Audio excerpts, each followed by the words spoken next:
Hello guys, and in today's video I will show you how to enable or disable charging info showing on your Samsung Galaxy Watch 6. Let's get started, but don't forget to follow to see more useful content. So, first, what is the charging info? Let me show you.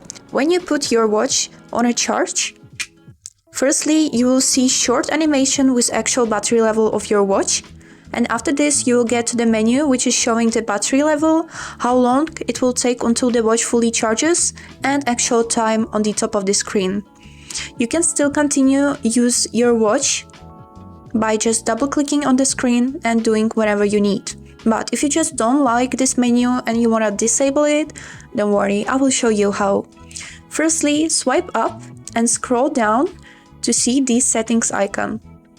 After this, scroll through the tabs until you will see tab named Display.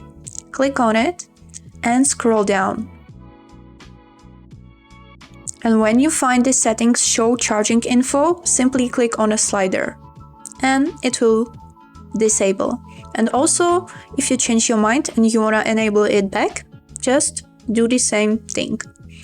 And that's all. I hope this video was helpful for you and thank you for watching.